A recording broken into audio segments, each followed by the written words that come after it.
Բարև ձեզ, ես Թեհմինե Ենոքյանն եմ եւ Կանանց հարթակ ոդքասթի հյուրն է Ազգային ջրային համագործակցություն ՀԿ նախագահ Արևիկ Հովսեփյանը։ Բարև ձեզ Արևիկ, ինչպե՞ս եք։ Շնորհակալություն, բարև ձեզ, լավ եմ եւ շատ ուրախ եմ ձեր հաղորդմանը մասնակցելու համար։ Տեսեք, մենք շատ կարևոր ուշադրության կենտրոնում ենք պահում կանանց գործունեությունը, որոնք որ մարզերում են աշխատանք իրականացնում եւ ունեն իրենց կարևոր առաքելությունը, հատկապես Հայաստանի բնապահպանական ջրային խնդիրների վերհանելու տեսակետից, բայց մինչ այս խնդիրներին անդրադառնալը կուզենայի հասկանալ ձեր մասնագիտական ուղին, ինչը ձեզ բերեց բնապահպանական այս ոլորտ եւ հատկապես ազգային ջրային համագործակցություն ՀԿ հիմնադրելու համար, ինչ աշխատանք եք նաեւ իրականացնում եք առումով։ Շատ հակիրճ ասեմ, երևի բոլորը անցնում են այդ ուղին, դպրոց, համալսարան, ասպիրանտուրա, հետո գիտական աշխատանք եւ գիտական աշխատանքից հետո հասարակական աշխատանք։ Մասնագիտությամբ ես համալսարանը ավարտել եմ որպես կենսաֆիզիկ, որը շատ բարդ մասնագիտություն էր։ Եվ գործուղվել եմ Սևանի հիդրոէկոլոգիայի ինստիտուտ, այն ժամանակ դեռ գիտական կայան էին կոչում, այսպես ասած, եւ այնտեղից ուղևորվել եմ դեպի Մոսկվայի համալսարան, այնտեղ ասպիրանտուրան եմ ավարտել որպես ջրային էկոլոգ, այսինքն հիդրոէկոլոգիայի բաժինն եմ ավարտել։ Ինչ վերաբերում է իմ մասնագիտական ընտրությանը, դա երևի մանկուց եկած բնության նկատմամբ սերն ու կենդանիների նկատմամբ հատկապես սերն ա եղել ու երբ որ ինձ ուղղորդում էին որպես բժշկական ինստիտուտ, ինձ համար ավելի հաճելի էր կենդանական աշխարհ դեպի, քան մարդկային աշխարհ, եւ ես ընտրեցի այդ մասնագիտությունը կենսաբանությունը։ Ասեմ, որ հեշտ չի տրվել, որովհետեւ երբ որ դու մայրաքաղաքային չես, այսպես ասած, ես ծնվել եմ Սպիտակում, ավարտել եմ Սպիտակի դպրոցը, հետո արդեն համալսարան ընդունվել եմ Երևանում եւ առավել դժվար էր Մոսկվայի ուսանելու տարիները եւ տոկունություն է պետք, որ դու հասկանաս, որ դա քո ապագան է, դա քեզ տալու ազատություն, գործելու հնարավորություն, աշխատելու հնարավորություն եւ քո ինքնությունը հաստատելու հնարավորություն։ Ասացի, որ գիտական աշխատանքով եմ զբաղվել, հիմնականում Սևանի հարցերով եմ զբաղվել, դեռ այն ժամանակ Սևանում ծանր մետաղների ազդեցությունը ուսումնասիրել իմ գիտական աշխատանքում, ազդեցությունը ամբողջ սննդային շղթայի վրա։ Եվ ճիշտ ասած, այդ գիտական աշխատանքը երևի ավելի մոտ է իմ սրտին, այսպես ես այսօր եմ դա գիտակցում, բայց քանի որ մենք ապրեցինք մեր ցուրտ ու մութ տարիները, երբ որ գիտական աշխատանքը արդեն չէր գնահատվում ու ոչ մի հնարավորություն չկար գիտական աշխատանքով զբաղվելու, մեր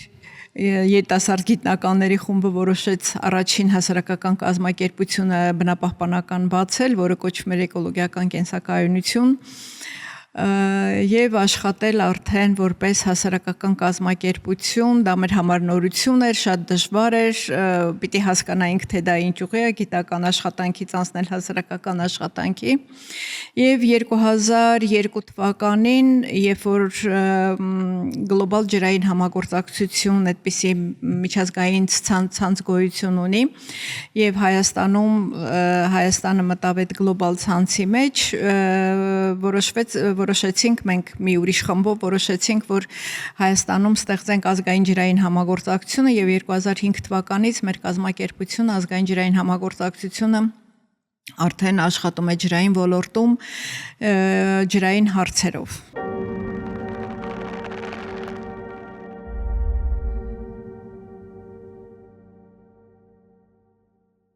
Ինչ հիմնական ուղղություններով եք գործունեություն ծավալում եւ հատկապես այսօրվա դրությամբ սակավ ջրի պայմաններում երբեմն տեսնում ենք, որ սարսափելի մեծ ջրային պաշարներ կորում են, հատկապես պետական մարմինների տվյալների եւ զեկույցներից հետո ակնհայտ է դառնում։ Ինչ եք անում եւ որպեսզի կանխարգելենք կամ ինչ խնդիրներ եք վերհանում նաեւ այս ոլորտներում։ Ճիշտ ասած, որպես հասարակական կազմակերպություն դուք չունեք այն լծակները, որ կարողանաք ինչ-որ ազդեցություն ունենալ որոշումների կայացման վրա, բայց դուք կարող եք ներքևից հարցը բարձրացնել։ Մեր հիմնական գործունեությունը ջրային ոլորտի խնդիրներն են, սկսած ջրային ոլորտի ջրերի ջրային ռեսուրսների կառավարումից, ջրային ռեսուրսների աղտոտում, ջրային ռեսուրսների արդյունավետ օգտագործում, այդ բոլոր հարցերը մեր ուշադրության կենտրոնում են, հատկապես վերջին տարիներին, երբ որ այս կլիմայի փոփոխությունը մենք զգում ենք, Եվ պարզվել է, որ կլիմայի փոփոխության ազդեցությունը ամենառաջին հերթին ջրային ռեսուրսներն են, այսինքն ջրային ռեսուրսների պակասն է զգացվելու, դառնում է ավելի ակտուալ ջրային ռեսուրսների արդյունավետ կառավարումը։ Եթե մենք հաշվի առնենք, որ Հայաստանում մենք ունենք յուրաքանչյուր բնակչին տարեկան 2700 մոտավորապես ջրային ռեսուրս, դա չի համարվում ցածր ջրային ռեսուրս։ Մենք ունենք ոչ էլ բարձր միջին ջրային ռեսուրսներ են եւ եթե մենք կարողանանք դա ճիշտ կառավարել, ապա մենք ջրային ռեսուրսների անբավարարություն չենք ունենա։ Բայց մյուս կողմից մենք մեր երկիրը այնպիսի դիրք ունի, որ անհավասարաչափ բաշխված են մեր ջրային ռեսուրսները հանրապետության տարածքում։ Այսինքն ունենք տարածքներ, որ ջրային ռեսուրսները բավականին շատ են, ունեն տարածքներ, որ սակավաջուր են այդ տարածքները։ Եվ այստեղ իրոք կառավարման խնդիր է առաջանում, թե ոնց պիտի մենք կարողանանք կառավարենք։ Եվ մյուս խնդիրը դա ջրային ռեսուրսի օգտագործման արդյունավետությունն է, այսինքն մենք 1 լիտր ջրից ինչ արդյունք ենք ստանում, որովհետև եթե դու ջրային ռեսուրսը չես խնայում, դու կարող ես տոննաներով ռեսուրս օգտագործել մի փոքր արդյունք ստանալու համար։ Եվ հիմնականում այդ տնտեսական հաշվարկն է, որ պիտի արվի մեր երկրում, որպեսզի կարողանանք ջրային ռեսուրսները ճիշտ բաշխել եւ կառավարել։ Այդ տեսեք, այդ նույն ոչ արդյունավետ կառավարման արդյունքն է այսօր Արարատյան դաշտի ստորերկրաջրերի պակասը։ Այսինքն մենք ամբողջությամբ տալիս ենք ձկնարդյունաբերությունը, բայց երբեք ոչ ոք հաշվարկ չի արել, թե 1 լիտր, 1 խորանարդ մետր ջուր օգտագործելուց քանի կիլոգրամ մենք ձուկ ենք ստանում եւ ինչ արդյունք ենք ստանում, ինչ տնտեսական օգուտ ենք ստանում։ Գիտեք ինչ, բնապահպանական գնահատումը, այսինքն շրջակա միջավայրի գնահատումը վերածել գումարի շատ դժվար է, որովհետեւ ձուկը դուք գիտեք, որ կիլոգրամը վաճառվում է այսքանով եւ ունեք այսքան արդյունք, բայց թե այդքան ջրի արժեքը, որը շատ ցածր արժեքով է ջուրը օգտագործում են, հաշվում ամենակ այդ ջրի արժեքը առանց հաշվի առնելու թե հետագայում այդ ջուրը ինչի համար կարող էր օգտագործվել եւ դուք ոնց կարող եք այդ ջրից ավելի մեծ օգուտներ ստանալ։ Այսինքն հիմնականում բոլոր ոչ միայն մեր երկրում, բոլոր երկրներում, որտեղ ջուր կա եւ ջրի պակաս ազգացում, դա կառավարման խնդիր է լինում։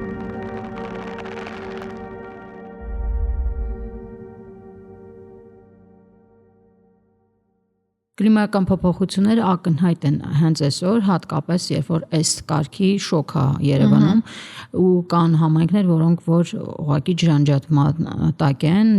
ջուր չունեն։ Մի կողմից կա բացատրություն իբրև թե որ Վիոլան ասում է, որ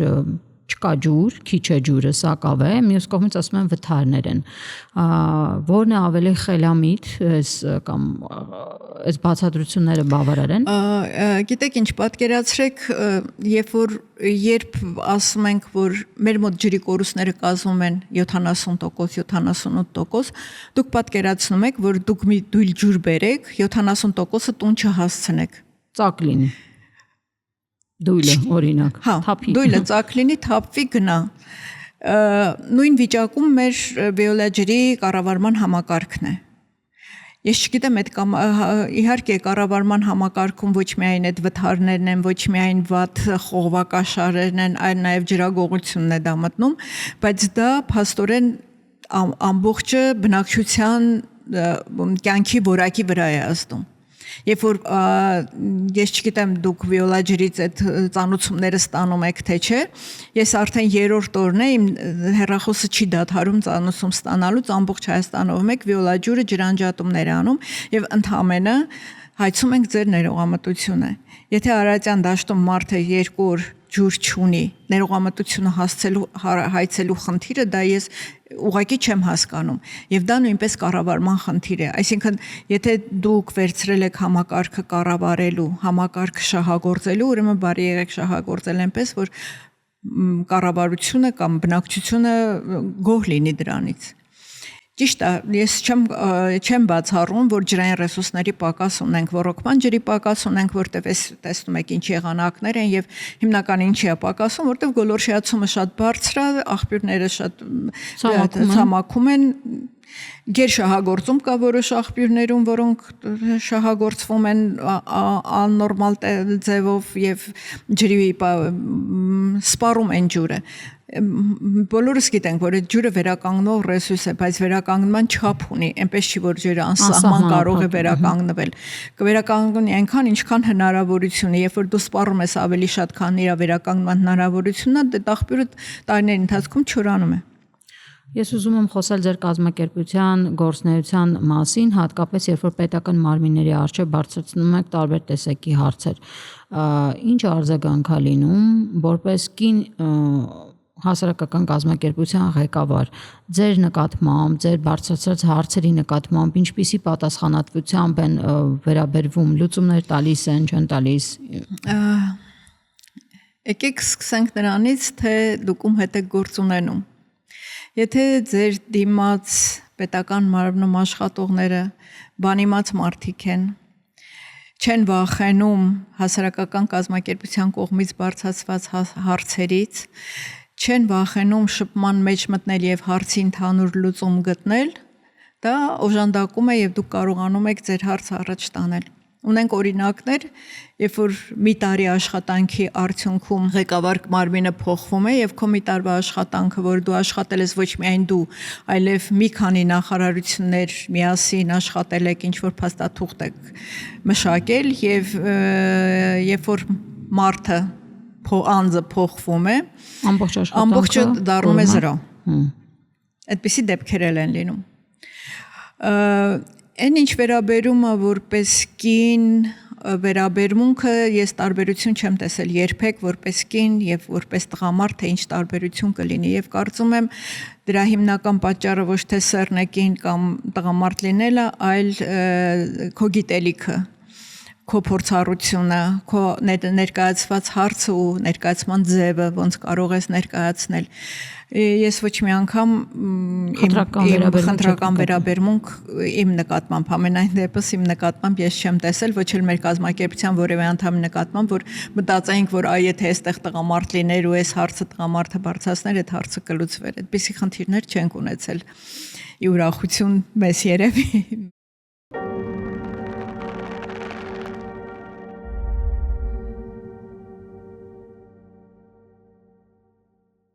Մարզերում շատ մեծ աշխատանք եք իրականացնում եւ կուզենամ հասկանալ հատկապես կանանց ներգրավվածությունը ձեր դասընթացներին, ձեր արած աշխատանքին,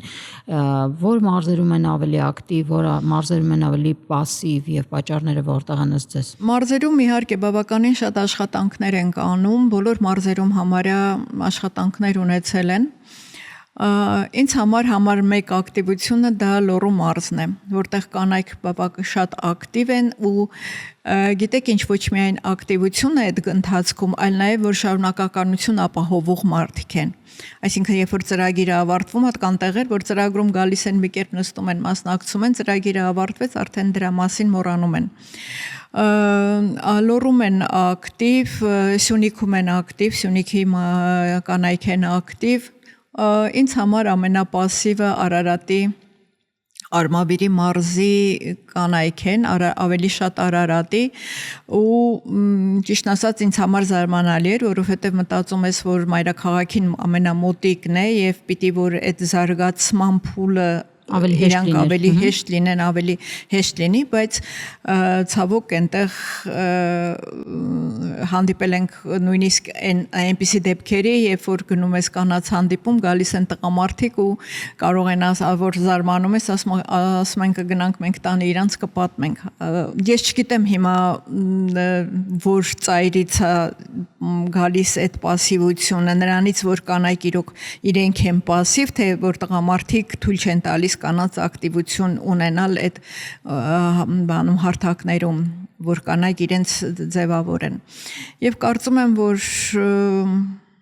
կանանց ակտիվությունը գալիս է ընտանիքից։ Երբ որ ընտանիքում քեզ ազատություն են տալիս ու խտրականություն չկա, հենց ընտանիքում չկա խտրականություն։ երբ որ մարդը ազատ է մեծանում, երբ որ դրվում է իր մեջ այդ ազատությունը, հետո շատ դժվար է այդ ազատությունը խեղդել, թաղել կամ ինչ որ ձևով բանել, այդ ազատությունը միշտ էլ ինչ որ ձևով արդեն դուրս է գալիս եւ երևում է եւ աշխատանքում է երևում եւ սովորելում է երևում եւ կարծում եմ որ կանանց համար ամենակարևորը դա կրթությունն է այսինքն կինը պիտի լինի կրթված ոչ միայն նրա համար որ ինքը ակտիվ լինի որպեսզի նաև կրթության գիտակցությունը ընտանիքում լինի եթե կինը կրթված է ընտանիքից կրթված մարդիկ են դուրս գալիս շատ քիչ կարող եք հանդիպել որ կրթված կնոջ ընտանիքից ոչ կրթված մարդիկ դուրս գան եւ ոչ դաստիարակված Վերադառնանք Երևան։ Երևանը ունի մի շարք խնդիրներ, փոշու խնդիր, փոշու օթեաղտոտվածություն, շենքեր, որոնք կառուցվում են օրինական, անօրինական կոյուղներ, խնդիր, որը առանց նոր կոյուղատար համակարգի են կառուցվում։ Այս խնդիրները ձեր կազմակերպության ուշադրության կենտրոնում են մշտապես եղել եւ դուք դրանք բարձրաձայնել եք։ Տեսնում եք արդյոք պետական մարմինների կողմից համապատասխան վերաբերմունք կամ իրավիճակի փոփոխություն։ Տեսեք, սկսեմ այդ կոյուղու համակարգից Եթե մի 10 տարի առաջ կոյուղու համակարգի մասին խոսեինք, ասում էին դրա ժամանակը չի։ Նախարարությունում էին նույնը ասում, կառավարությունում են նույնը ասում, որտեղ մարդկանց պետք է ապահովել սկզբող խմելու ջրով, հետո նոր մտածել կոյուղու մասին։ Հիմա բավականին ծրագրեր կան, բավականին միջազգային ծրագրեր նույնիսկ կան, որոնք արդեն ուղղված են կոյուղու համակարգի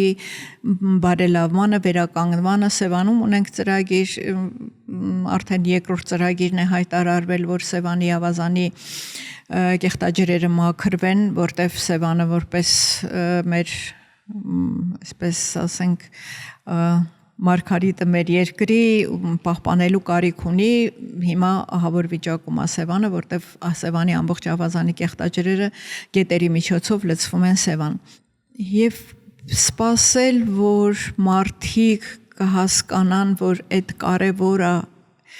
եւ կգնան նրան նույնիսկ անհատական մաքրման կայաններ դնելու համար շատ երկար ճանապարհ պիտի անցնենք։ Իսկ եթե մենք ունենանք վերևից հսկողություն եւ այդ պարտադրանք, որ պիտի ունենանք, տեսեք, հասարակ բան, նույն հյուրանոցները, չէ, հյուրանոցը չունի մաքրման կայան։ Իր կեղտաջուրը Սևանի ափին լցնում է հորեմ փորում, լցնում են մղում են ընդերք, այնտեղից գնում է Սևան, մեկը ոնց ուրել մղեն գնալու է Սևան։ Եվ այդ հյուրանոցը երբ որ կառուցվում էր, այդ հյուրանոցի կառուցման ժամանակ գիտեք, որ բոլոր կառույցները անցնում են շրջակա միջավայրի վրա ազդեցության գնահատական։ Այդ գնահատականում պիտի հաստատ լինի, որ կոյուղաջրերը ուր են գնալու։ Եվ եթե կա եզրակացություն, պիտի գրեն, որ կամ պիտի մաքրվի։ Բայց այսօր պարզ երևում է, որ դա չի իրականացվում։ Եվ եթե չի իրականացվում, ինչու չի իրականացվում եւ ինչի չի պատժվում չիրականացնողը։ Այդ բաց թողումն է, որ մենք օրենքը ունենք, չէ, որ պիտի մաքրվի, ասում ենք, որ պիտի մաքրվի, բայց հսկողություն չունենք։ Եվ մենակ ասենք Սևանի համար չեմ ասում, նույն Աղվերանի ձորը, տեսեք Մարմարիկի կիրճը նայեք, նույն մեր Հրազդանի կիրճը, բոլոր ռեստորանները իրենց կոյուղին լցնում են Հրազդան գետը։ Իսկ Հրազդան գետում լողանում են երեխեքը, ձուկ են որսում մարդիկ։ Հիմա իհարկե քաղաքապետարանը դրա մասին մտածել է եւ բավականին մեծ խոշոր գումարով ծրագիր է իրականացնում ամբողջ կիրճը կեղտաջրից ազատելու համար կոյուղու կոլեկտոր են կառուցում իհարկե կեղտաջուրը չենք լցնում Հրազդան գետ բայց տանում ենք ուր ենք լցնում էլի առանց մաքրել կամ պիտի մաքրման կայան կառուցվի առանձին այդ կեղտաջուրը մաքրվի, որտեղ Երևանի մաքրման կայանը դուք ինքներդ էլ գիտեք, որ նույնիսկ մեխանիկական մաքրում չի իրականացնում։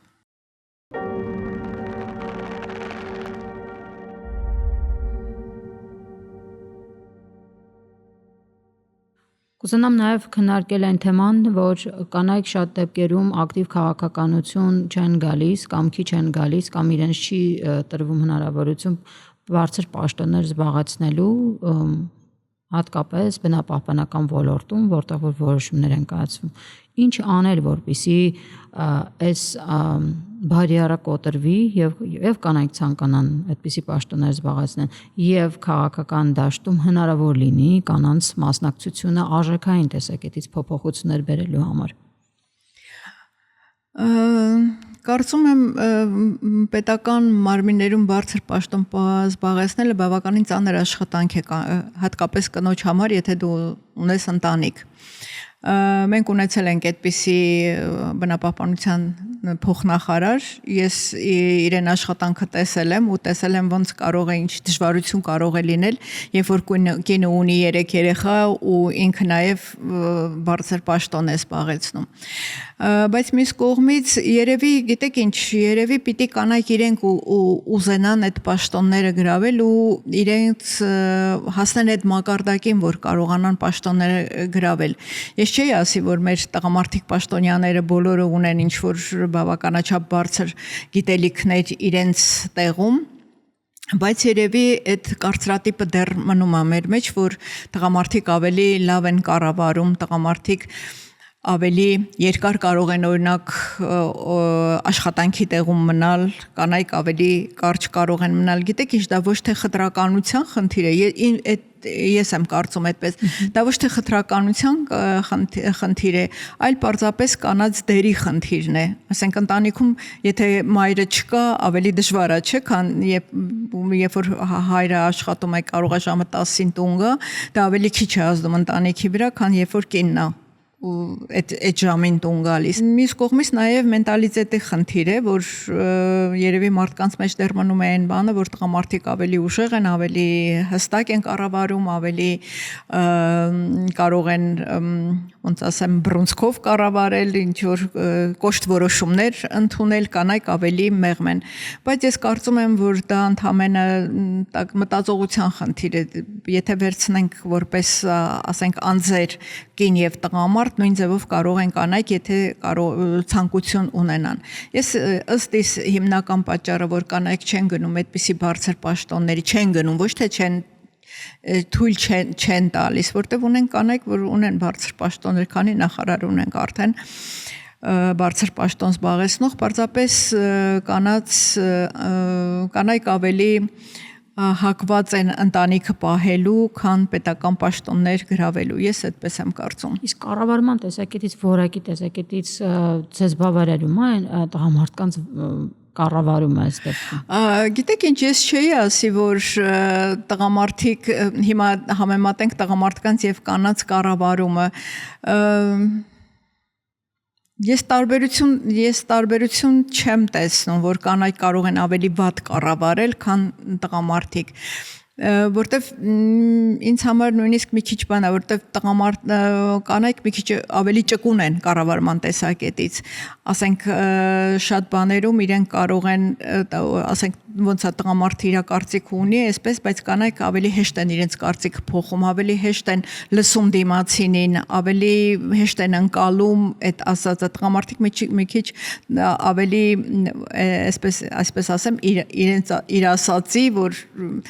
մեկ եղել է այդպիսի դեպքեր էլ, երբ որ ասենք ասում են դուք չեք մեզ սովորեցնելու, թե ինչ պիտի արվի, կանայք ավելի ճկուն են այդ տեսակետից։ Շնորհակալ եմ շատ անկեղծ զրույցի համար, հիշեցնեմ, որ մեր հյուրն էր ազգային ջրային համագործակցության ՀԿ նախագահ Արևիկ Հովսեփյանը։